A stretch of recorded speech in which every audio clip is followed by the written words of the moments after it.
All right, everybody, welcome to the 14th episode of the Creek Fishing Talk. Creek Fishing Talk.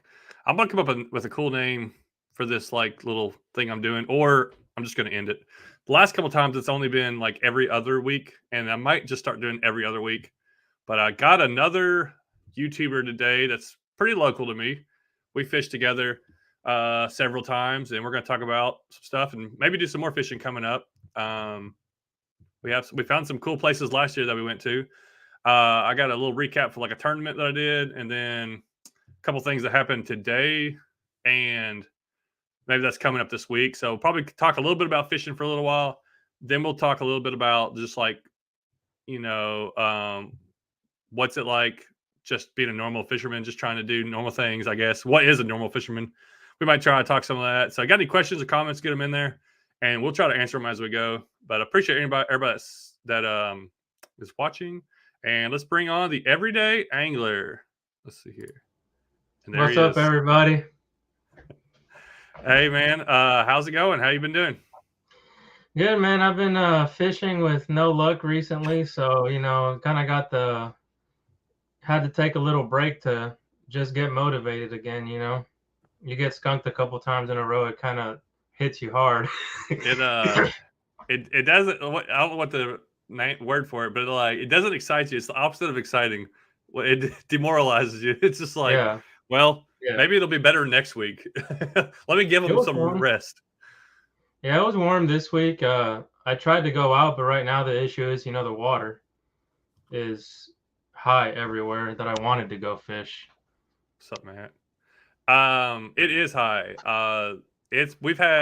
So I went out today on Parksville Lake, and I saw the sun for the first time in like 2 weeks, and I didn't know what it was. I was like, "What is that?" No, we have not had sunlight in like a week and a half, 2 weeks. It's been raining, and then it got cloudy again. So the sun was out for like an hour, and then it got cloudy. I don't know what tomorrow's supposed to be like. It's supposed to rain all week. I know. Yeah. So, luckily, me and Julio do a lot of creek fishing and wading, type of fish, or not wading, but wading, but fishing like streams and waters. And yeah, when that's the worst thing, when you get just consistently rain after rain after rain, it really messes with everything. So I've been doing a lot of lake fishing, or trying to go to the river and kayak. That's why I do a lot of that. But that's the advantage of having stuff like that. Get out there where the water's not too messed up, and just chocolate milk. You been catching any trout or anything recently, or what have you been trying to get? I've actually been doing a lot of musky fishing recently, so that's kind of demoralizing in itself. Because you seen anything? I've moved 2. Yeah. So that's better than last year. Last year I just moved 1.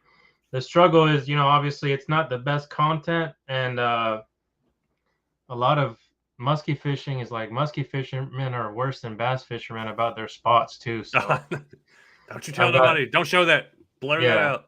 Which, in my opinion, if you can go exactly where I was, if you find out where I caught a muskie, and you could cast 1,000 times, you still won't catch it. You're gonna catch them. Yeah. They only show up when you're not ready for them, really. But it's just a fish it's one of those fish that you just want a picture with, at least one time. I've caught 3, and I still don't have a really cool picture holding. I want a really cool, awesome picture that's oh, that looks good. But I've been wanting to do that, and we got places around, and there's places a couple hours away that I could go target them, but it's I need all day to go do it. Yeah. And I've been coaching basketball, so I'm have to get back. But I've had a couple of days off here recently, so I've actually got some good days of fishing in, because I've actually had all day to go fish 3 days in a row. And I know people that work normal jobs, and you work nights, or I work days. No, I work days now. I work 4/10s. That's right. So you still have you have a day off extra to try to get out to do some stuff. But especially the winter, if you got to hit the days when they're right, especially with the rain, you can go a month without having a good day to go out there and fish. But so here recently, let me address a few people. Raymond Ulrich says, "Is that a Guadalupe bass?" And I think it's the picture. So the profile picture I have of you is when you're holding that smallmouth that I took the picture of. when we went fishing that you were yelling at me. Yeah. I never knew you were yelling. That was my I'm like first waiting on the decent creek. smallmouth. So yeah, that's a smallmouth bass. And no, we don't have Guadalupe bass down here. Have you caught one? Have you been to Texas? Yes, I did catch them when I went cool. like 2 years ago. That So, was yeah. awesome. That was an awesome trip. I would definitely recommend going to Texas. And I went to the hill country with a guy. But Did you catch any of those? What do they call them? Like Rio cichlid? Yes, caught those too. That's awesome. And they're native. They're like natural. Like they look so out of place. But yeah, we caught some of those. Yeah, that was cool. I would love to do that again. And the guy keeps inviting me to come down, but that's like it's just a long drive. It is. You know, it's hard to just do stuff like that. Victor says, good evening. Matt, Fishing Mission says, best podcast on YouTube. Maybe that should be the name of my podcast. Best podcast on YouTube right here. Yeah. Oh, it's always the best podcast on YouTube because that's our name. Creek Fishing Junkie, howdy from Alabama. What's up, man? How's Alabama? And is it muddy down there? I bet it's muddy down there too, but they're getting a lot of rain. What's up, Patrick? I like the War Eagle sign. Yeah, fishing is tough. I've had some pretty good days. Right now, my go-to lure is the Bobby Garland. I don't remember what the name of the color is. It's like a bright green, and I've used it recently, and like they're hammering it. I've caught all kinds of different fish on it. It's like a chartreuse. It's a Moglo, I think. I started using it one day. I've been trying to catch fish, and all of a sudden when I started using it, I started catching fish. Then I've used it like 3 or 4 times, and it's been doing really good. That bright color, I guess, because a lot of the water we've been fishing is murky recently. So here's a question from Victor. Want to ask your opinion on invasive species, especially snakeheads? Do you catch and release or eat them? I was recently there for minutes, caught baby snakehead, and it caused much controversy. Oh, controversy. People love to argue about stuff. So yeah. I watch God. I've never caught a snakehead. Julio, have you ever caught a snakehead? No. And we don't have them. We don't have them up here, but what we do have is bowfin. And the only issue is a lot of people that don't know about bowfin. Well, we don't have them here, but we have them around. Not like right here, but and they'll kill them thinking it's a snakehead. It's not a snakehead. It's a bowfin, and so they're actually native. I want to catch a snakehead. Never have, but I've watched guides that guide from it down in Florida, and yes, you're supposed to like take them out. I think same with like all the non-invasive species. The what's the bass? The peacock bass. I think you're supposed to take those out too, but like everybody puts them back. So, and then there is snakehead that's up north, like Virginia and stuff. But I think you're allowed to put those back now. Maybe not. I'm not sure, but I know they're good to eat if you don't. But I don't care either way. Like one person doing it, if they're going through trying to clean them out, yeah. But there's so many of those in there. Seth Johnson, 167 fish on crappie nibbles. Man, you gotta give the crappie nibbles a rest. Leave those poor fish alone. No, that's awesome. Let's see here. Same weather in Middle Georgia. Yeah, it's warmer at least down there. I am working on my new gear. I got hats. I got shirts. I got a new design that I just came up with that I'm really proud of. I'd show it if I knew how to show it on here. But I have they're working on a website. They're supposed to have it soon. As soon as it's available, I will let everybody know because I'm happy with it.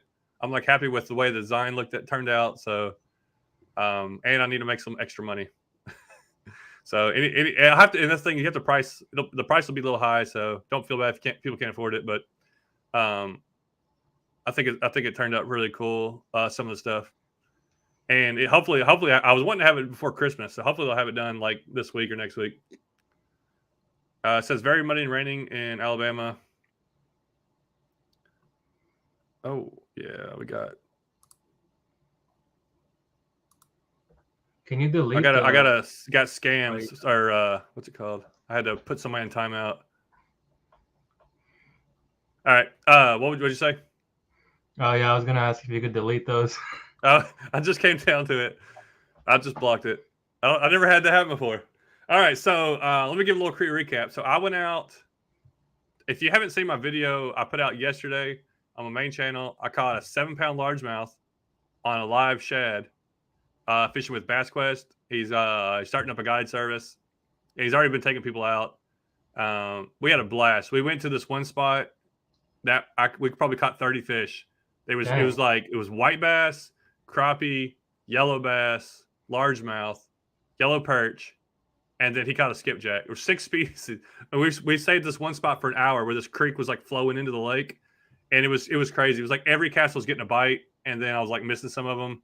But that's where I was using that green or the chartreuse Bobby Garland also, and they were just thumping it. And I caught one white bass. I weighed it. It was 1.5 pounds. Dang. And then I caught several that were like 1 pound. Those things are so fun to catch. On chick? Yeah, on Chickamauga. Then I went out yesterday and I caught a bunch of little crappie out of a creek, and I kind of found this little spot, and it was really fun. And then today, like I said, I've had a break from coaching for the last couple of days because they got things going on. So I've had some time to go out, and I went out today with this new electric motor for my Pelican Bass Raider, a little 10-foot. It's a 3 horsepower electric motor. It's pretty cool. It has moved me around. So I went out in Parksville, fished for a couple hours, caught a 3-pound largemouth, fished for a little while, nothing. Then when I went and caught a bunch of yellow perch, found some yellow perch, caught them on worms, and it was getting dark. I could have stayed and caught a whole bunch more, but it was getting dark on me, and I came back. So I'm able to put together some good fishing days after I've had a bunch of rough ones, but it's just because I just need time to go out and do stuff. And then next week I'm going to Florida for a few days. I already got my whole trip planned basically, so I have no time to do anything else but I'm fishing 2 days, meeting with a guy for the next 2 days, basically heading back. So yeah.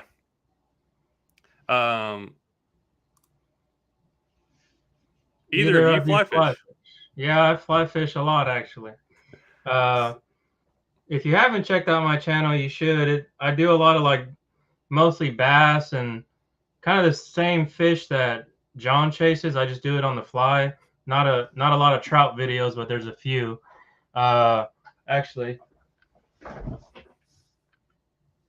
if I can grab this. Julio does a lot of fly tying videos too, and he enjoys tying. He makes all kinds of different flies. Yeah. And we'll go out and fish. We've done several trips together, and sometimes we'll fly fish. Sometimes we spin or like regular, what's it called, conventional fishing. But Julio also has a raft. We'll talk about that raft in a little bit too. I want to ask you about this is what I'll throw like at Musky. Oh, everything's backwards, but just these big bucktail flies. So yeah. We've John has 1 or 2 fly fishing videos too. Yeah, I need to do some more. I don't know. It doesn't draw me. What I wanted to ask you that. I've always wondered, why do you get drawn to do more of fly fishing? Like, why do you like that? Well, originally, like when I first started my YouTube channel, I thought I was gonna be like a bait fishing YouTube channel. So if you go back, which I don't recommend, but if you do go back and watch my first like 20 videos, I'm catfishing, I'm crappie fishing with bait. And then there's one video where I go try to fish one of my favorite creeks that we fished the first time using like artificial lures, and I didn't catch, like it just didn't make any sense to me, right? And then one day I saw like a video on YouTube or something about this guy just catching bluegill on the fly, and I was like, well, you know, there's a lot like Chat Cats, he's pretty much got the whole catfish thing covered. John's already doing, I'm gonna maybe if I try to fly fish, it'll be a little different, right? And then it just clicked a lot better. If anything, this next season coming up, I want to try to spin fish more, because it's just so much more people spin fish, you know. My spin fishing videos do so much more, like they just do better than my fly, because, you know, the amount of people that actually watch it. But if I had a choice, I'd fly fish for everything. But sometimes it's just, you're like right now, this time of year, if you're trying to catch bass on the fly, unless you have like, there's a few rivers in Alabama where they're still active, but here we have so many like dams, and a lake turns into a river, and a river turns into a creek, that these fish just find the deepest hole they can find.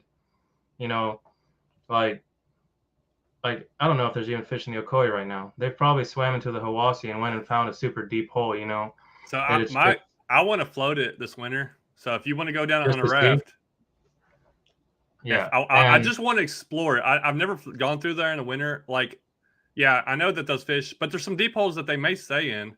They also could go through there and not catch a fish. But I just want to do that just to try it out.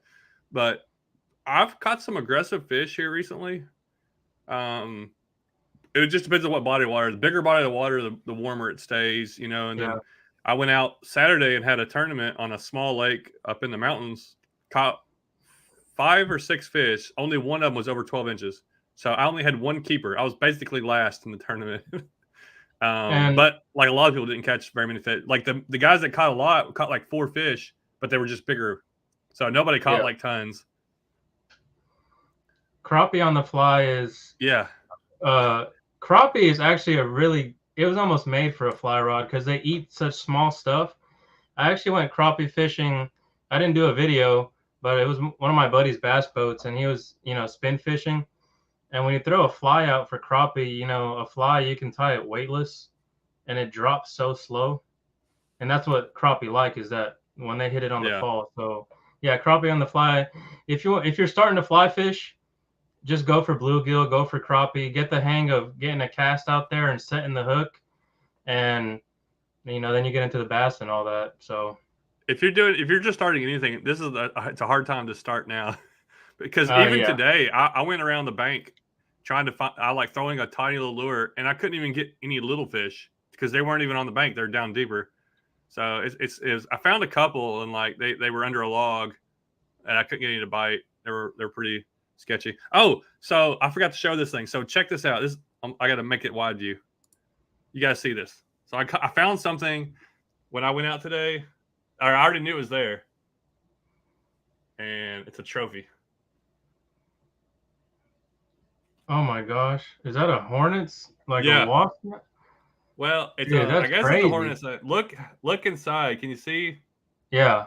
Is that what it's supposed to look like? Because it looks like a little wasp nest inside of it, but I don't know if that's normal, if that's what they do. I've never gotten that close to one. Well, it was right on the bank, and me and Chris saw it the other day, and we were like, "Look at that!" And then I'm like, "I'm gonna go back and get that." So I went out in the little boat today with a little e-propulsion motor that I got to do videos on, or they sent me a motor to do videos on. It was really cool. But I went over there and I casted at it with my lure and like hit the tree and like shook the tree, and like I was like, anything in there? I kept waiting. Yeah. When I got up to it, I was kind of nervous. Like, what if they're all gonna come out? But it's very like I've never. Is it sturdier than you think? I don't know. It's on this tiny. Look how little the limb is, and it's a crazy. small little limb it was on. It's like it make those paper mache like volcano things. That's what it's like.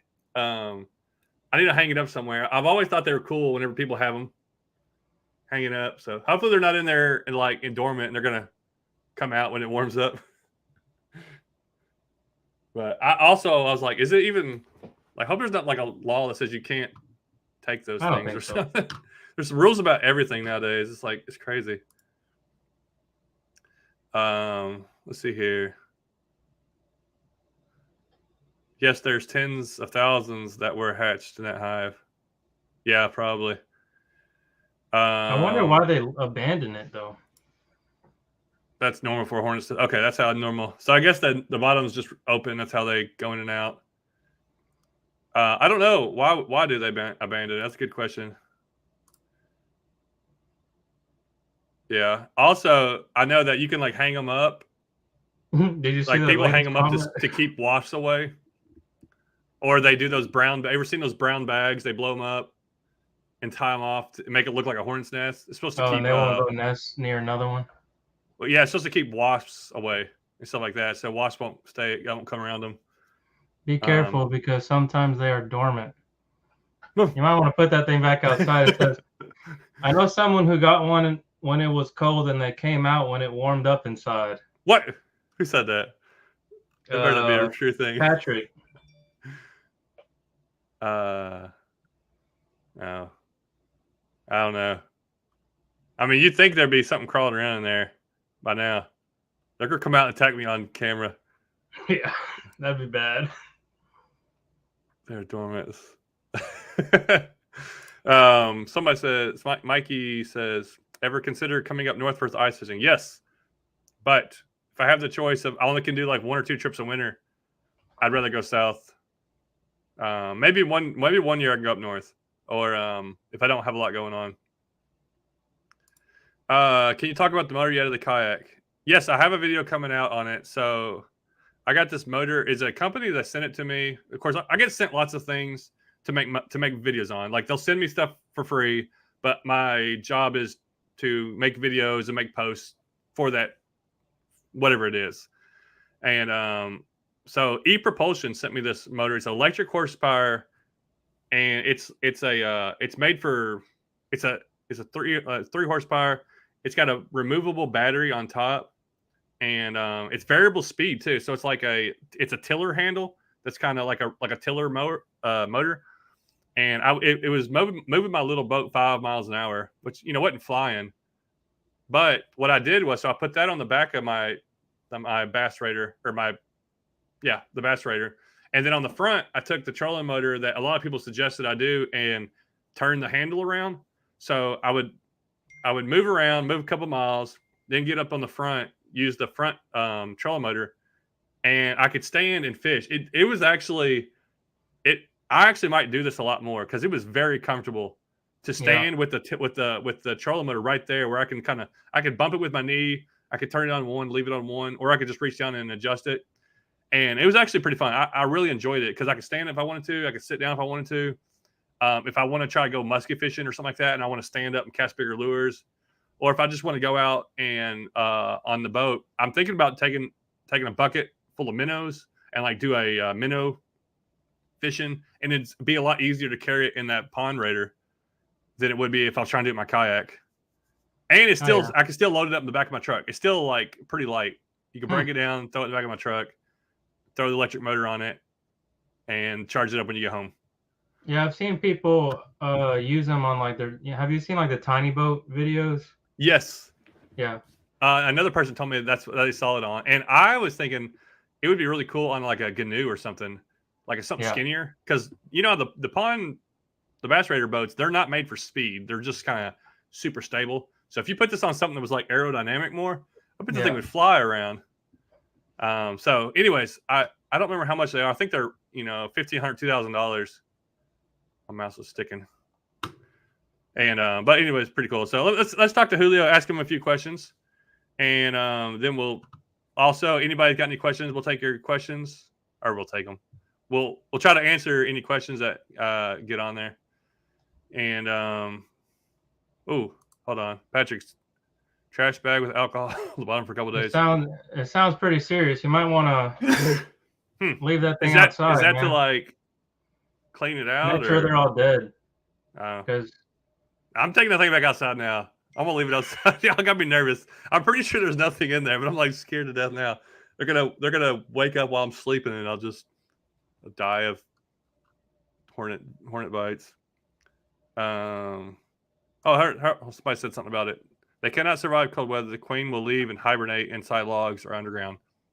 That sounds like that person knows what they're talking about. Here's one more question, and then I'll ask Julio a couple of questions. Do you guys think spillways are still active in the winter? Been thinking about looking for some to find out. I can't talk very good. Yes, spillways seem to always have something around them. Because it's just, there's always the fish have to eat all year. It's not like they stop eating totally. So, and then certain fish get more active in the winter. So yeah, like there's still people catching a striper, and still people catching, especially white bass, or especially if you find out whether it's cold or warm water coming out of that spillway too. It's usually cold. Yeah. But usually, yeah. That's my mom. Oh wow. Love you, mama. Number one fan. All right, let's ask Okay. Julio a couple questions. East Tennessee Oh, Leo Fishing asked me, "What's your favorite oh, fish to target?" That's always yeah, a hard question, because it kind of depends on the season. Like, it's not fun to target bass right now, you know, but in the spring, uh, kind of a basic answer would be smallmouth. But really, I've grown to like the spotted bass a lot more, just because they fight good. I mean, they fight good, and they're a yeah, river fish, and they're just a lot, in my opinion, unless you go somewhere around here, they're a lot easier to catch than smallmouth. yeah. Like you're in North Georgia, right? You're like just Yeah. um, and we have a little bit of smallmouth like in our area. Me and you've gone and caught some, but for the most part, like most of our streams are more spotted bass. And yeah, I have to agree with you. I've caught more of those this year than I probably ever have, and they're really fun to catch. But it also depends on like what you do. Like you hardly like you do you raft any during the wintertime? For muskie, I do, Is that what you've been but doing? Are you been rafting for the yeah, musky? Okay, and then like you can raft for trout, but most of those streams it's really hard to bass fish once it gets cold. So if you don't have a kayak to go out in the lake where the water's more stable, or go out in big rivers where the water's more stable, it kind of limits what you can target a yeah, lot. and I've actually been thinking that float that we did where we caught where you caught that nice smallmouth. I've been thinking about trying to do it in the winter when the water's a little higher, just because I feel like those fish. I don't want to say too much, but that Yeah, waterway, they can't go anywhere but there. They can't go I've thought back to about the the river. I've They thought about can't go trying to back to the kayak river, it. you know? You can we can kayak it. You can borrow a Yeah. kayak. Now I've thought about kayaking because also that creek is more stable where it doesn't come out of such high elevation, and it's more Hmm. spring fed. So that might actually be a one where you could catch might not catch a lot, but I feel like you could catch a big bass out of there. And I know there's big largemouth stuff like in there too, but like I think you can catch some good fish out of it. But it's also could be you could go all day. The day we went, we were catching fish like crazy. It was like right off the bat, boom, fish, fish, fish. Yeah, that's probably the And I'm most. excited about doing that next year. As soon as it gets Yeah, a that's little probably the warm. most smallmouth I've seen pulled out of that creek was when we went, and they were like not just like around here. Honestly, you'd be happy with like even a 10 or 12-inch smallmouth. You're pulling like decent fish out of it. I just submitted that one. That was the biggest one I ever caught in Georgia. It was a 17, right? I think it was. Yeah, it was because I just submitted it to the Georgia Bass Slam. So I turned all my stuff in, or the 6 species I caught. I sent them in. They replied, said they're going to send me some stuff, whatever. Did you Awesome. do that this year? I all my videos say I've done it, but I've never actually like submitted one. So I Oh, don't know if it matters how long it's been. as long as it was done in 2022, Oh, okay. and you have Cool. pictures of well, it says that one thing says a different another thing, but I submitted a picture of me holding the fish and of the fish on the board, of showing how long it is.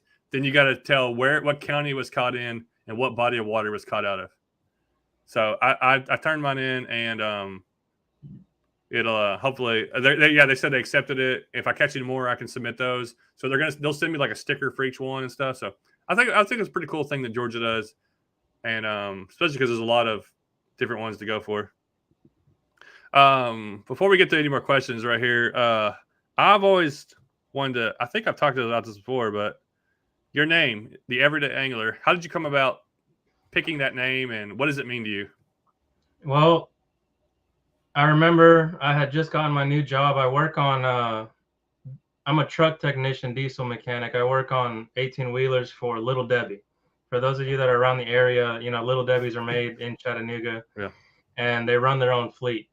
So anyways, I was working just a regular job, 5 days a week, 8 hours a day. And then all of a sudden they decided that they were going to go to 410s, and they rotate. So all of a sudden every 2 weeks I had 4 days off.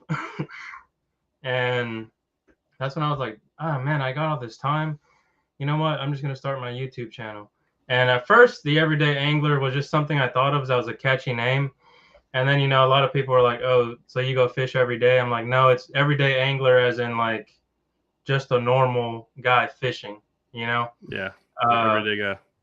yeah. And even John, now that he's that big, it's still kind of that same message where you can still go out and do what both of us do. We don't, well, eventually when you get bigger, you never know. But a lot of these YouTubers, like well, not the Googans, but they're kind of like destination, always fishing like these prime lakes.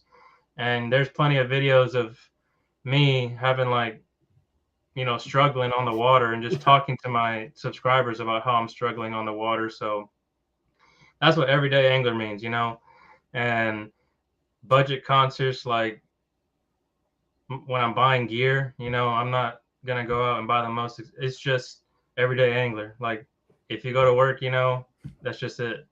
You fish when you can. Yeah. Normal fishing, not going like too elaborate on fishing gear and, wading or bank fishing. And now you've got a raft that's like, okay, a little bit more, but nothing outrageous that like the majority of people can do. And that's the way I like to do mine. I mean, I would love to do more stuff, but and you're the same way, I know. Like, I think we get more fun and enjoyment out of just doing stuff that's just simple and ordinary. I went out, so I think was it yesterday? Yeah, I went yesterday. I went to one spot with worms, fished there for an hour, didn't catch anything. Like, what is going on?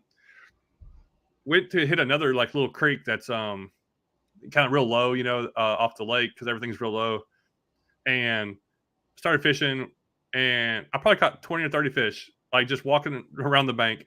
And then I was like, let me go the other side. I was like, I want to go over there. It looks like there's a little deep hole. I went over there and caught like 7 or 8 crappie, and I almost didn't even go over there. I just went over there and it was like 3 foot deep water. But I was like, I had a blast. Yeah, that's why I like. I like the name of it and everything. It was the everyday angler is actually taken. Some guy has like 5 subscribers or something. You gotta get that off that guy. Yeah, but yeah, that's where the name. I'm happy I stuck with it. And now I'm trying to like a lot of my subs came from you, and actually a few now that Catfishing Chris is growing too. And when they come to my channel and they see that like it's fly fishing, and then I've gotten a lot of questions like, oh, I didn't even know people did that, fly fish for bass and stuff. So now my goal is kind of to show people that like, which I have my issues with the fly fishing community stuff, but it's not like that anymore. Anybody can do it, We got Amazon. You don't got to pay $600 to go fly fishing. You can just buy your outfit and go try it out. Yeah, it's not for the elite. It could be for anybody. Yeah. I did just get a boat though. Oh, what kind of boat? I didn't know this. Okay, I just picked it up yesterday from one of my buddies. It's like a big boat though, but I got a good deal on it. It's like a 2080 Mod V center console. It's crazy. Like a guide type boat? Yes, like it's almost like but everyday charters. Yeah. This is not I mean, I paid $2,500 for it, so I'm having to wrench on the motor a bit, but yeah, I'm excited. I got electric motor we stick on it. Yeah. I don't think it's moving it. The raft, I love the raft. It honestly, it's like I had to force myself to wade fish again because I just love floating so much. I bet that motor I got will go on your raft. That's what I was thinking. That'd be good too. Dude, that might be something worth trying. We may have to try to do that. The thing with the raft is like you always need somebody else most of the time. Because and at least a kayak you can kind of paddle yourself and still fish. With the raft, that was the toughest thing about it, is lining up people to actually be able to come float with me, Yeah, but it makes it when you have 2 people. I've only done it once. Or have we done it twice? I don't even know. Maybe twice. You've done it a couple times. Yeah, and like I had fun rowing and like watching you fish. So, but you have to kind of take turns. I mean, some people can fish while they're rowing. I couldn't do that. I was just trying to concentrate. But like the person in front is like, you put them in the perfect spot. Like I'm setting you up. Here we go. Hold it right there. put it right there. I'm gonna fish this hole. So it's fun to like help that guy out. And then when it's your turn, you're like, it's like you. Okay, it's all about me. I'm trying to catch fish. Yeah, it's all fun and games until somebody like really doesn't know how to row. And then you're lining them up for all the juicy spots and they're, but yeah, you're right. When you're rowing, like you're watching that guy fish, it's almost like you're fishing too, Yeah. We definitely need to do some more rafts. Like I would do some, even if you need somebody. Well, the thing is, like, you have one day, and then I have to be able to like be there all day. But anyways, or 2 days. But I've been wondering about it. Like, we need to do some more. Definitely in the spring if we don't do much in the winter. Here's a few questions, and then I got a couple other questions.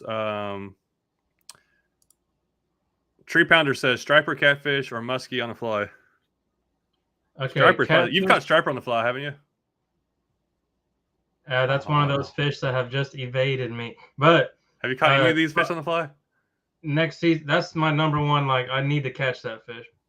North Georgia is huge, and I'm this spring coming up. I'm gonna try to focus more on like Etowah, Altoona, Lake Lanier, stuff like that, closer to Atlanta. Because I got some places I want to raft with you that you've gone down the rivers, but I want to go for striper.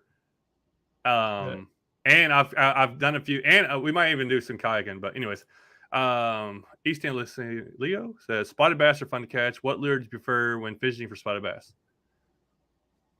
Go ahead. Do you have a what's your creek bass lure or river bass lure on the fly? You have a certain one that's like this. Creek bass is probably that little Rebel crawl. That's just kind of like my dummy lure. Where if they're not hitting that, then I don't know what's going on. And ever since that day we floated, I've been fishing. I actually got these little small. They're like perfect creek size. That's what I was gonna say. Okay, those are the fun. Yeah. And then I've got this is actually even smaller than the spinnerbait. It's a buzzbait. I want to do more buzzbait fishing this yeah. When you caught that spot on that buzzbait, I was like, dude, that was the best hit. That was, and then what I missed, that was a good hit too. Yeah. But I've gotten way better with a bait caster. I'm gonna be ready and like have better setups when I do buzzbait fishing this next year. I'm definitely gonna do it more. But a spinnerbait, that's if you were asking me like what is a lure that you can fish moving water with, spinnerbait. Spinnerbait, like you I don't feel like you can go wrong. And spots love it, largemouth, smallmouth. It's just a great lure. As long as you get it where it's supposed to be, that's all you got to do. Dude, I love a spinnerbait, and especially in moving water. I caught that 4.5 pound spot like 4 weeks ago, I guess now 3 or 4 weeks ago, out of the Hiwassee, and that wasn't very long ago. It was kind of cool, and he hammered that. They were hammering the spinnerbait. Oh, that's so fun when they hit that. But yeah, if you're looking at that, but if I'm just fishing a creek, finesse fishing, I'm probably throwing a Helgramite and letting it drift. But if I'm just like power fishing or just trying to like cover water, the spinnerbait, and then of course a buzzbait. But some days they'll hit the spinner, like they'll always hit a spinnerbait. Some days they'll hit a buzzbait, but they're almost always going to hit a spinnerbait for the most part. And really, those like in the spring, and really you'll probably still get a good spinnerbait bite now. But if they're going to hit something, that's the thing. Like if they're going to hit something, they'll probably hit that unless they're just like moving really slow and you have to drag something on the bottom like a jig or crawl.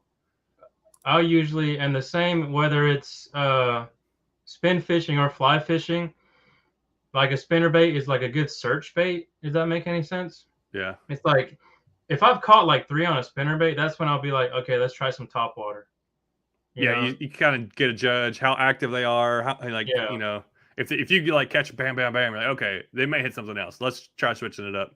I want to do a video talking about like the two setups I need for skinny water kayaking or skinny water fishing. And like one of them's a spinnerbait rod and the other one's just a finesse rod. I'm like, that's all you need.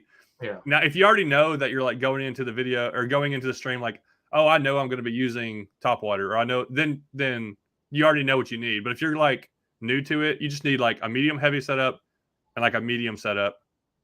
Unless you're going to go target smaller fish, maybe you want a medium light for like smaller lures. But basically, I need to do a video doing that. What's your PB, Julio, on largemouth? Okay, so I've never really been one to measure or weigh fish, but I know that my biggest spot was 18 inches. I couldn't tell you on largemouth, and 18-inch spot's pretty good. It's I about mean, I'm sure there's bigger ones. I fished a fly fishing tournament where some guy on the Etowah caught a 22-inch spot. Wow. Yeah. I caught 2 22-inch spots this year. Best year I've ever had catching spots. All right. They're both, one was 5 ounces, one was 5 pounds, 6 ounces. In Tennessee? Yeah. Thanks for watching my videos. It's in waters that you've been to both those waters several times. So I know it's hard to catch up on which one was your best when they're like back to back like that. I know. I wouldn't watch my own videos if I wasn't doing YouTube. That's too much. But that's what you gotta do. I gotta put out so many videos to make up money. I can like if I put out one video a week for 2 weeks, my income drops so much. It's crazy. So that's for people wondering why I put out like 3 videos a week and I like consistently do that, because I need that. It's like I need revenue. But my PB largemouth, I caught like everything, like broke everything this year except for smallmouth. A PB largemouth was 7.5 pounds. Yumdinger spot. Both the spots were on the Yumdinger, same color, 2 over 5 pounds. Yeah, that's another bait. That thing. Yeah, you used it. Oh, that's another. That's like that's the finesse one, like bigger rivers and creeks, or bigger creeks and rivers, where I'll use that if they're not biting real aggressive, because they'll hit that off the bottom. And you've seen that where we've done that. And let's see here. I've been catching up on a few comments. Okay. Yes, these are new hats, and I hope to have them for sale online soon. I'm working on it. It took me for I'm super slow at this kind of stuff, and I got like $1,000 invested in like my logos, merchandise. I bought a bunch of stuff to like try to test it out, and gave a bunch of it away. I sold a little bit of it. I've made $200 back so far. But like I want to have it online and like I've got a company that's doing that, and hopefully they'll have it done soon. Fishing the DMV. What's up? Editing and watching. That's multitasking. Yeah. What's the weather like up there? Have you been fishing up there? You're in Virginia, I think, right?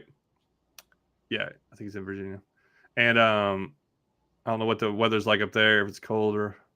Oh, also there's a tournament. Have you seen that tournament that's gonna be on the New River? I think it's the Hobie tournament.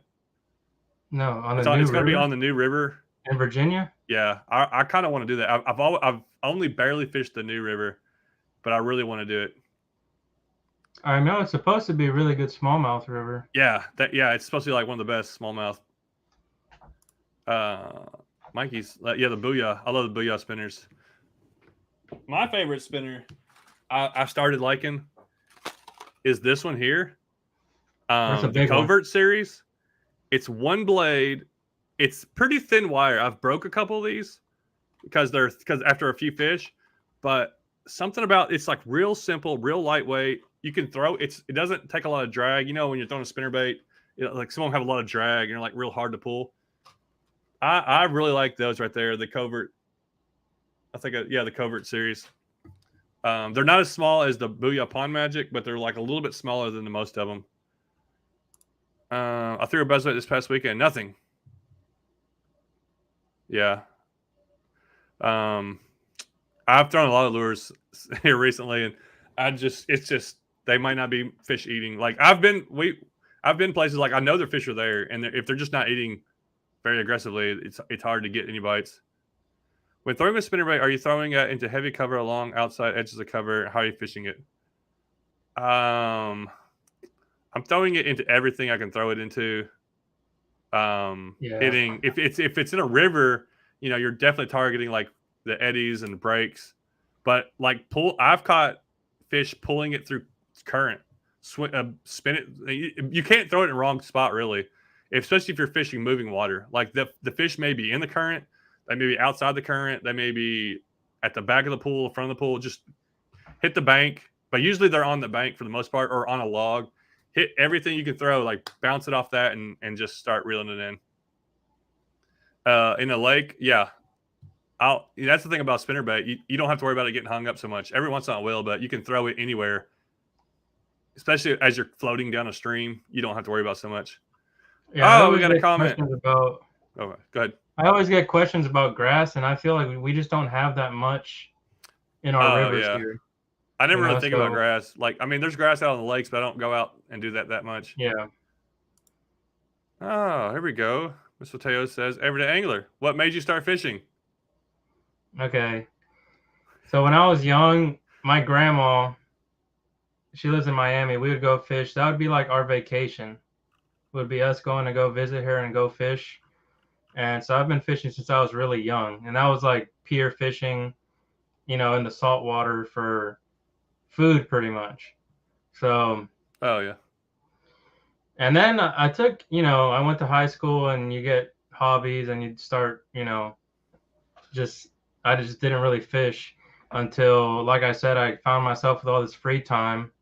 And I was like, what's something I can do that's just, I got a job now, I got my own place, just started fishing again.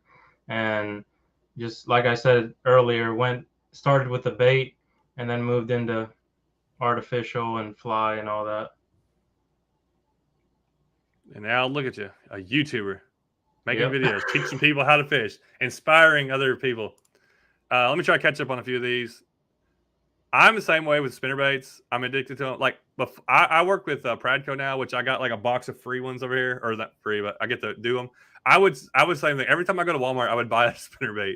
I'm like, oh, it looks good. I would just always, I always like them. And I always throw them on spinning rod. So if you throw them on a spinning rod, like that still works. Like I've caught so many fish. Now I've kind of gotten a little bit better at bait casters and I've started to use them more. But you don't have to. Don't be that guy that's like, oh, I feel odd throwing it. Just throw it on whatever, as long as it works. Are you throwing the grass along the edges of grass? I have. So you were talking about grass. Like I have seen it where I've caught fish out of like the edges of grass. But most time I've not seen a lot of grass. Yeah, that's my bubblegum lemon swirl. That's a young dinger. I also noticed that they label that bubblegum yellow swirl some places, and then bubblegum lemon swirl. I don't know if that's what's going on here. So this right here, where are we at? Bubblegum yellow swirl. But at Bass Pro, I looked at like their description. It says bubblegum lemon swirl. So anyways, just a little thing. It's cold. I bet it is cold there. Let's see here. Oh yeah. New hats, shirts, flexible. Appreciate it. Pouring open pore soft plastic ginger ninja punch bait and watching it at the same time. Wow, that ginger ninja punch bait. It sounds like that. It's got to catch fish. Scott says it's chilly in New Jersey right now. Went out last week for a bit, got nothing. Yep, it's easy to do. Seth says, tell him about the giant carp you caught with one of the obsidian hugger. I did see that one. That was a pretty crazy catch. That was like a 15, 20-pound carp. And he like thumped my lure too. I thought it was this giant bass. Didn't you catch some buffalo recently too? I caught one before a while back. Oh, that would be a good idea. A smaller version of the Booyah covert. It'd be kind of like the Pond Magic, but I like that bigger blade. I don't like the thin little blades. Oh, it was 16 pounds. That I forgot. Seth remembers what it weighed. Yeah, it was 16-pound carp. Okay, couple more questions, and we'll probably be wrapping it up. So if you got anything, get them in. Julio, do you have any questions to ask? First off,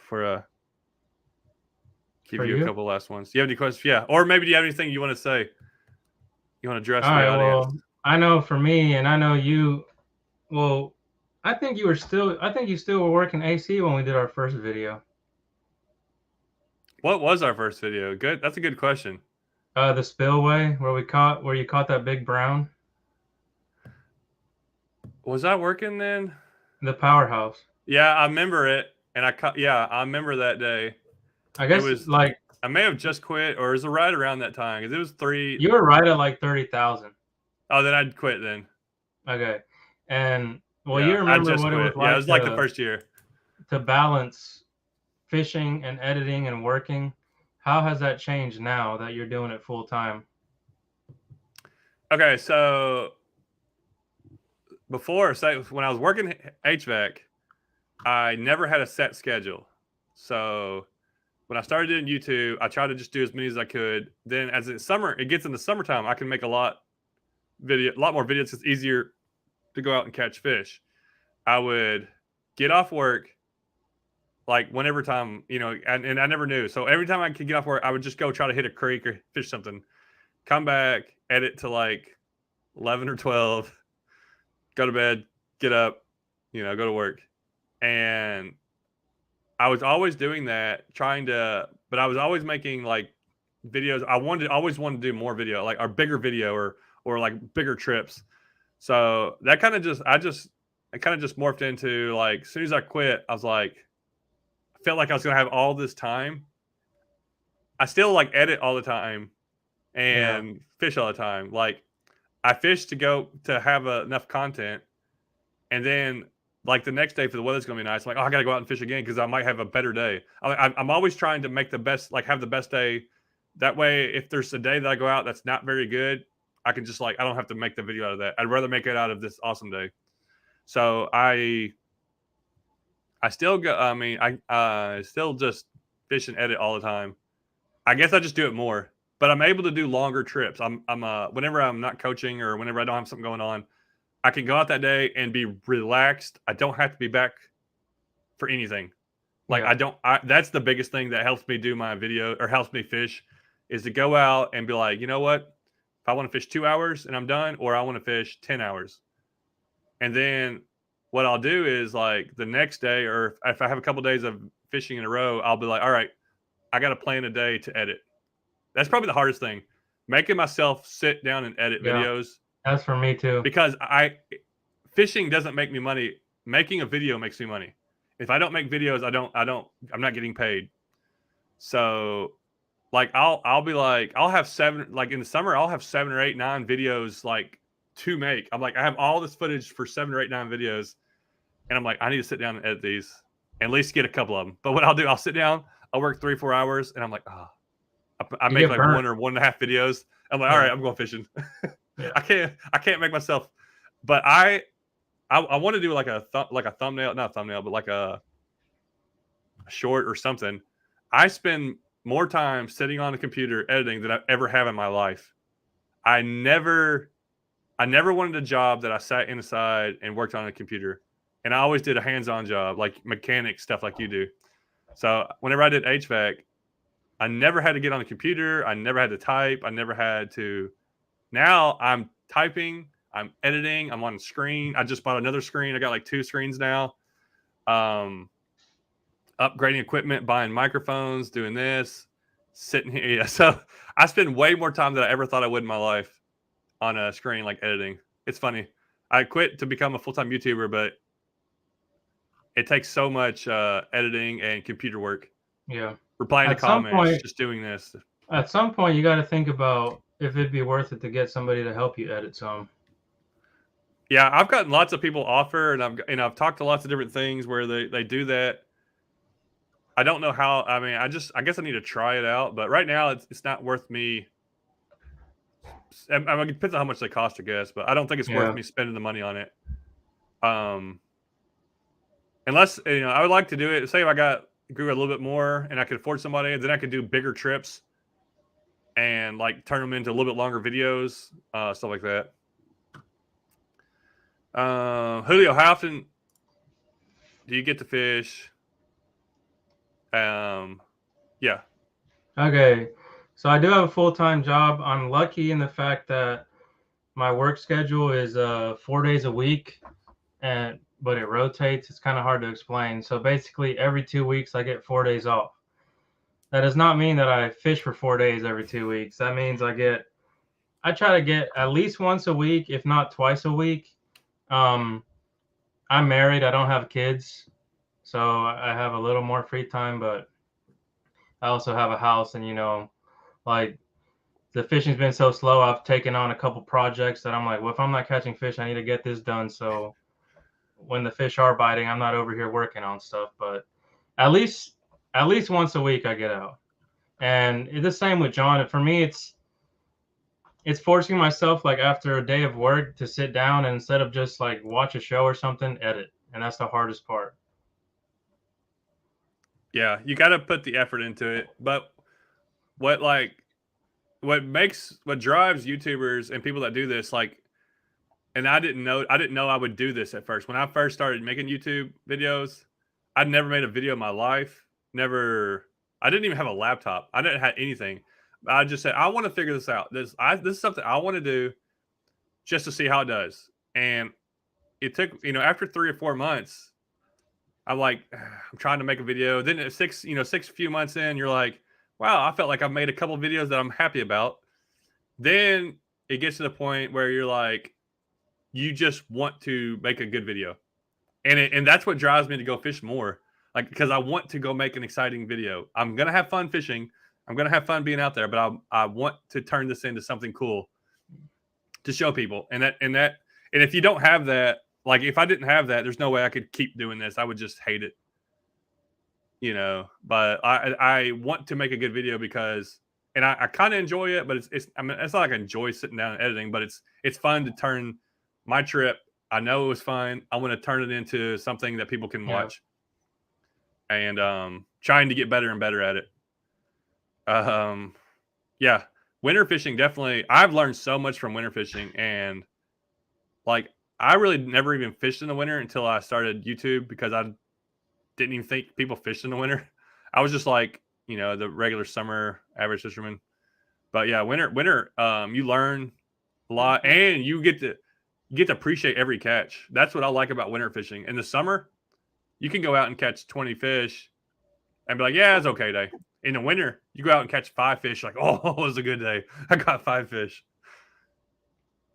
Yeah, you have multiple. I'll make a comment. I was gonna make a comment about this, but yeah. So, like when I'm editing, I have like 10 of these, and I got 256s that I use in my GoPros.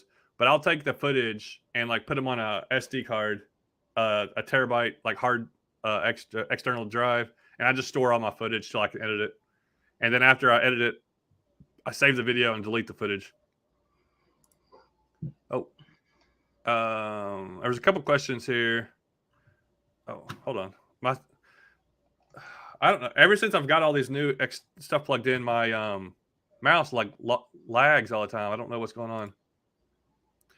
Are you planning on more camping videos? The catch and cook with your nephew was a good video as well. I want to. I'm gonna try to do more camping videos and some catch and cooks. Julio, have you done catch and cooks? Very early in my channel, I did. You said I've not done one recently. Are you good at cooking, cleaning fish?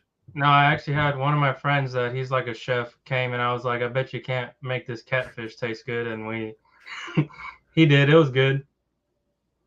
I got some trips that I want to get like you and a few other people involved in, and I want to get like 4 or 5 of us to go on like either a full day or an overnight trip, and where we can like catch and cook some stuff or do some camping.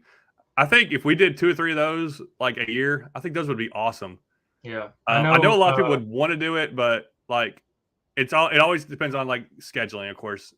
And is the weather work out, and is all that. But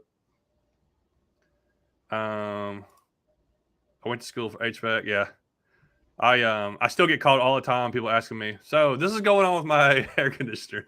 What's wrong?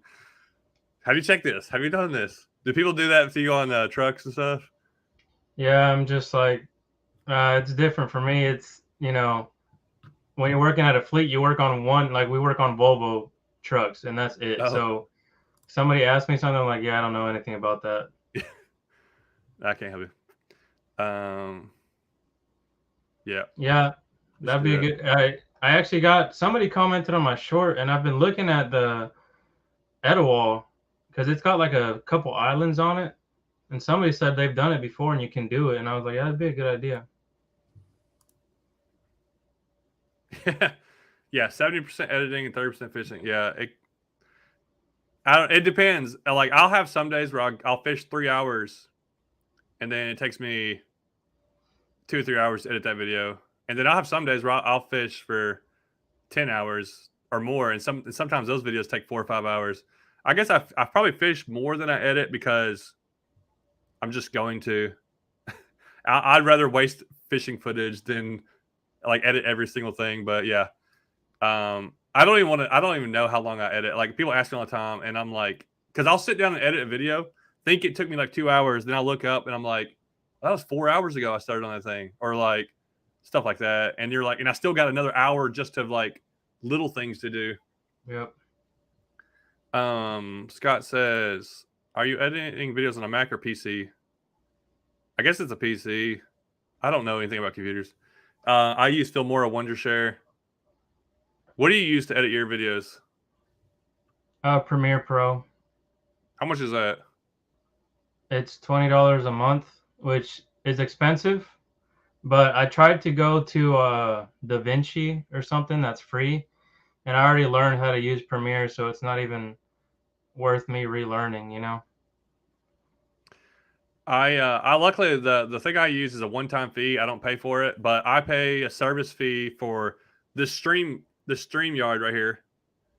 And like I pay for this. I pay for music.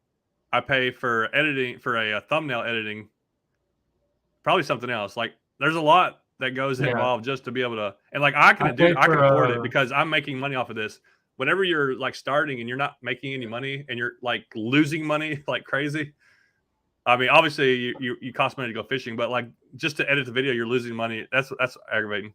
Yeah, I remember when I first started, I wasn't making money. Now I'm making $20 a month. Yes, sir. Right. That pays for my video editing subscription. You're breaking even. That's how it starts. What speed setting do you shoot in? So I don't know where my GoPros are. I do everything in 1080, 24 frames. 60? 24. Or 30. If it has the option. I try to do 24. Because that's what I don't know. I tried to do 2.7 and I've tried to do 4K. My computer won't do 4K. If I try to edit it, it takes forever. And it lags like crazy. So I'm like, forget that. Until I'm ready to put a lot of money into 4K, I have to upgrade my computer and everything. So I record everything I do in 1080, 24 frames. And then I send it out on YouTube.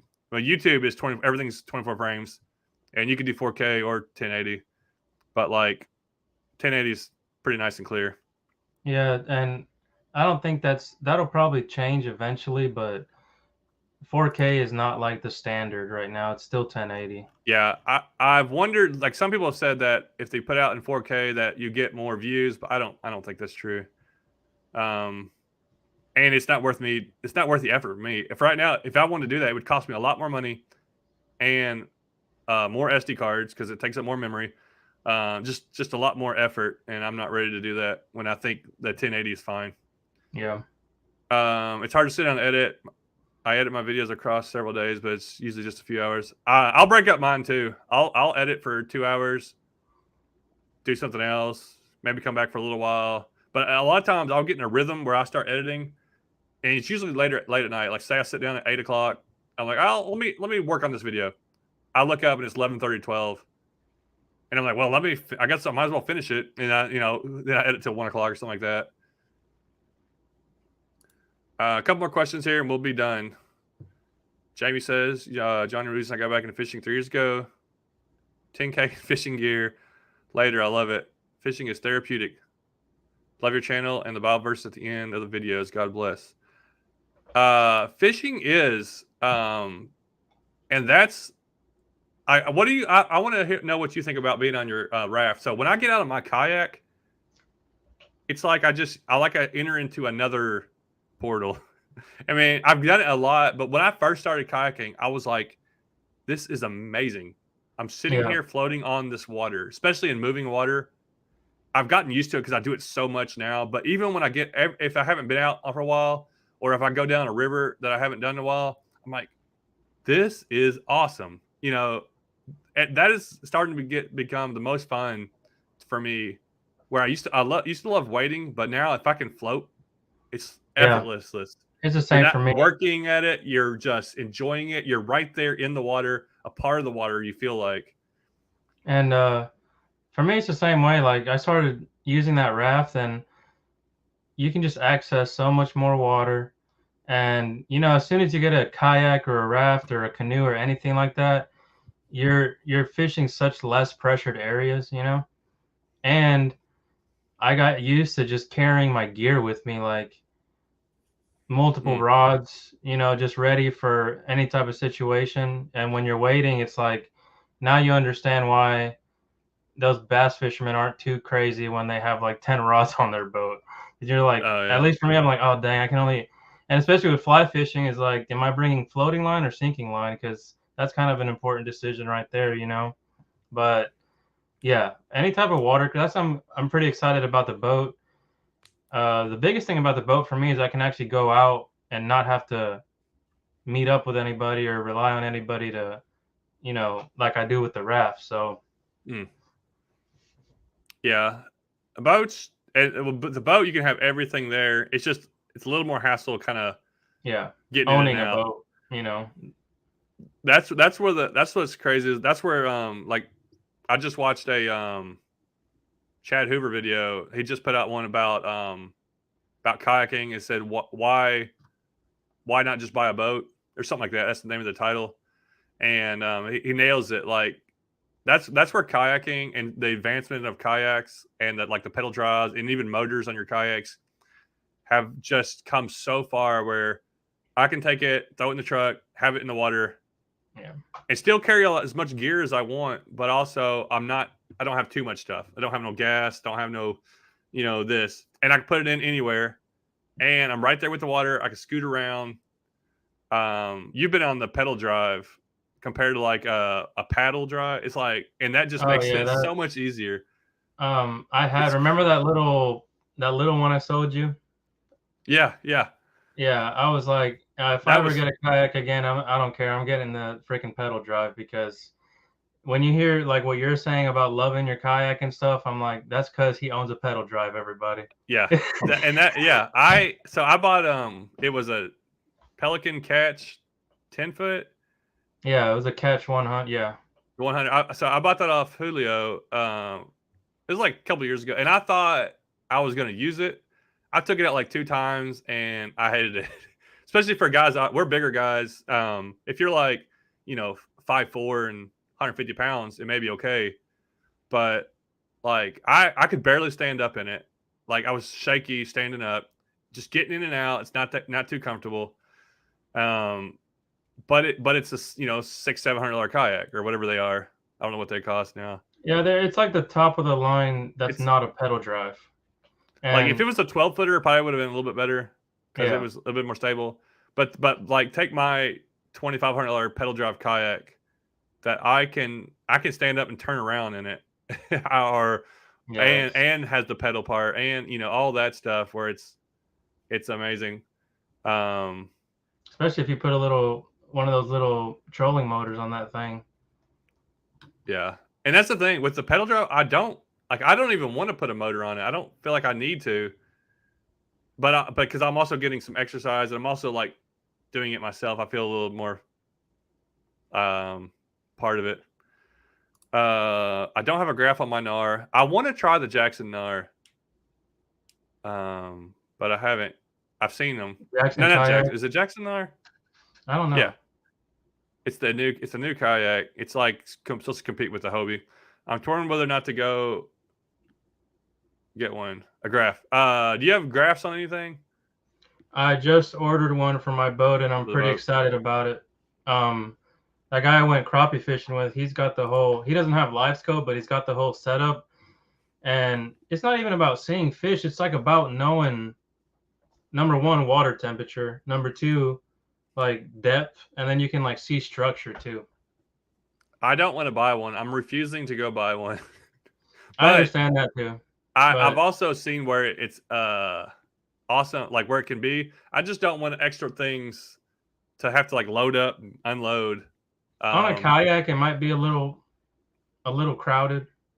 Yeah, I You know. I know, mean, lots of guys have on kayaks, especially when they're bigger kayak. If you're out in the lakes all the time, but I may do one since now I got that. I got a different. I got the Crescent Shoaly kayak like for rivers and streams. Maybe I'll take. Maybe I'll get a graph and put it on my boat or the little boat I have or my bigger kayak that's just dedicated for lakes. But I feel like it's just more things I got to learn. If I get one, I'll just have to like start learning more things. I'm having hard enough time as it is with all the different stuff going on. And my main thing is like streams and rivers where you're not taking that kind of stuff. Yeah. You know, and I mean they can get pretty expensive too. I've definitely seen how it can make a huge difference catching fish in lakes and any kind of body of water like that. But maybe I'm sure I'll get there at some point. Hopefully somebody will send me one for free. Okay, here we go. This last question. If you had all the time and all the money that you needed, doesn't matter how long it takes or how much money it costs, what's your ultimate fishing trip that you're going to go do? You're like, all right, I don't care. Yeah, I mean, I can go anywhere in the world, maybe anywhere in time. Maybe it's a futuristic or a past thing, and you got all the time to do it. Like, what are you going to go for? What kind of place are you going to fish? I feel like a lot of people's would be some saltwater fish, but for me it'd be like peacock bass, but not like Miami peacock bass, like the Brazil jungle, like 12-pound, Amazon, yeah. On a fly rod or on spinning gear, I don't care. But those fish, like that is the YouTube videos. I would just watch them. It's the explosion when those fish eat something. Yeah, like Costa Rica. Yeah, it's I don't know. I'd have to do it, and they're huge, man. I mean, huge. Yeah, that's probably one of the main answers I've gotten is going down to that because it's so wild and remote areas. And the thing is, like, I watch a lot of videos now. They got a lot of guide services now that do stuff like that, so it's getting a lot easier. What's his name? Like Thai Pig Patrol has gone a bunch of times. I've watched a bunch of his videos. Who's the catfish guy? Spencer, River Certified. They did a video, and he's gone a few times. I don't think it's that expensive anymore. Me and you, let's go. We'll set it up. The cheapest one I could find was like $3,500. What was that? Oh, the trip? Yeah, which is kind of expensive, but I mean, it's eventually I'd like to get some, eventually somebody will call you and be like, hey, we'll bring you out here and just fish on camera. Yeah, if the guide service like needs some like or what's it called, advertisement, like come out here, make videos on it. And dream trip would be to fish with Roland Martin on Lake Okeechobee. Yeah, I've like that. Those are the kind of like Roland Martin, those kind of guys. Do you keep up with like bass fishermen, like the old time? I know who Roland Martin professional bass fishermen guys. No, I just keep up with those guys that cheated on the walleye tournament. That's the only people I know. I don't know anybody else. I know who he is. I mean, the guys are knowledgeable. I'll give you that much. I know who that is because he has a YouTube channel and he did a lot of stuff with the Googans. Yeah. Like a lot of these guys, I know their names, but I never grew up watching them, and I don't really like. My dream isn't to go bass fishing. Like I want to go, like you're talking about. I want to go somewhere. I want to go to a river that's like wild. I want to catch some of those red-tailed catfish. So the next day you're catching piranha. Then you're catching peacock bass, and then you're catching what those wolf fish or whatever. Like just give me all kinds of stuff, and then I want to find a little mud hole, and just like ultralight fish in it. Like what's in here? What kind of little fish is in here? A lot of people is to go to Alaska. What about Alaska? You're a fly fishing guy. They go up there and fly fish, catch some stuff. I'd like to go to Alaska and catch like what is it, salmon and the steelhead over there. That'd be pretty sick. I had a I friend just feel like go. I could actually do that if I really wanted to. With the jungle thing, I'd have to really plan it out for like a That's year a ahead of long time. trip. So Yeah, yeah. Alaska thing ain't too bad. You can do that pretty like in a week. Like up, come back. I know who Bill Dance is. Uh, well, where did that? Did you see that? Yeah, we pretty. Everybody knows in Tennessee or Georgia, I think, knows who that is. Even if like you don't really like know them that good. But whoa, Canada Arctic char trip. I think a place in Canada that I would. Oh, there are two places that I would go that are like that are probably people. It would probably be an ultimate trip for most people, but it's like doable thing. It's the boundary waters in Canada. Have you heard about that? Like all those little lakes and waters. There's like walleye and pike and musky, I think, Oh, and really? smallmouth bass. It's just like a bunch of water that's just like wild. And then a Florida Keys fishing trip and kayak Oh, yeah. around the Keys and like some clear water and just catch all kinds of stuff. Fishaholic does that a lot. It looks so cool. Which I probably will do that. I probably will do the Florida Keys thing because I could. That's something you can drive down to. I could drive down there tomorrow if I wanted to, and just take my kayak and get out and start fishing. It's like 12, 13 hours, but that may be something I do this year. But all right, well Everglades that's would be probably. cool too. Go ahead. Everglades would be cool too. Yeah, I fished Everglades several times, and every time I leave, I just like I feel like I've barely done anything. There's so much to fish down there. Yeah. And then there's brackish water areas where you catch a snook or tarpon and a bass, and you just don't know what you're gonna get. But that's probably gonna do it. We'll wrap it up here. Got anything last things to say? Let me see. I don't have any last more comments. We probably didn't talk really much about the title of what I titled it, but we kind of talked a lot about just normal types of fishing. And what would you say was your best trip you did last year? Like, what was the most fun thing you did that you're like, I'm glad I did that last year, and I would do that again, or I'm hoping to do it again, or something like that. Probably that section of oh man, it's either that section of the Flint River that I fished. That's like the really shoaly shoal bass one, or I actually fished a really nice river that I told you about in Alabama. I got to do that. I That got to was go it was there. it Yeah, was surprisingly like, yeah, this is, and they're actually catching them in winter. I don't know how, but I know. that was really fun too. So, but the Flint, you should do the Flint, like proper Flint, like in Macon, Yeah, and do that. We hit it on low water, so it was honestly kind of miserable because we were like it looked rough. dragging the Looked like whole a rough time. But if you trip. get it on good flow, yeah. Um, I don't the trip that we did. What the trip that we did for smallmouth was a pretty fun trip with Yes, it was. floating. The one where we caught spots, we didn't catch a lot that day. That was the two things we did, I think, on the raft. The Well, day we went in the kayaks, we caught a bunch. That was kind of cool. I Well, want I to do mean, that kind of a that bunch. longer one from the swimming hole all the way down to that ramp. Upper part, Yeah, yeah. I'm 100% doing that next year. I don't care if I have to go by myself. yeah. Like I wanted to do it this year, and I couldn't line it up with people to do it. It's like 9 mile trip, and there's no other. You can't get out anywhere.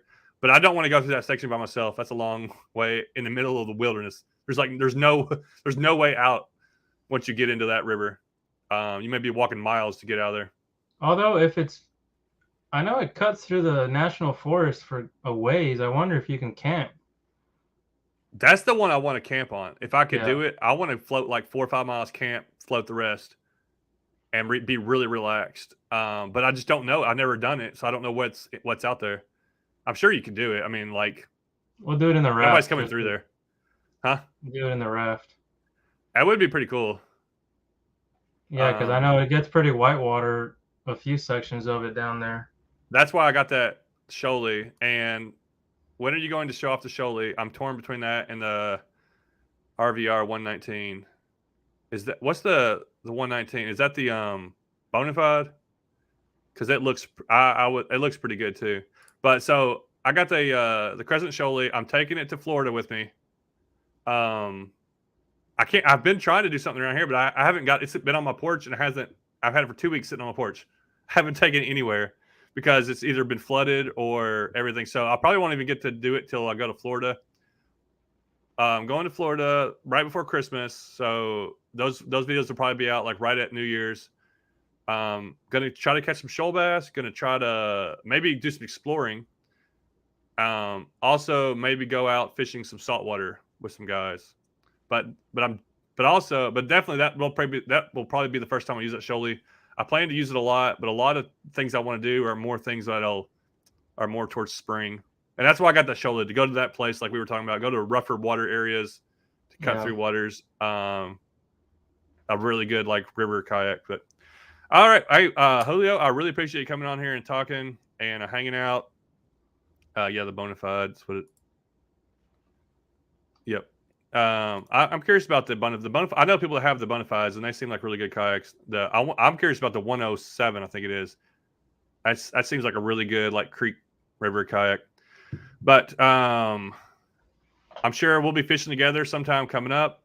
So if you haven't checked out his channel, does a little bit of this, a little bit of that, and he does a lot of fly fishing. But I would say that you embody like an amateur to the thing. You're not coming in with like, yeah, I'm better than you. You know, Yeah. You're coming in saying, hey, I don't know everything.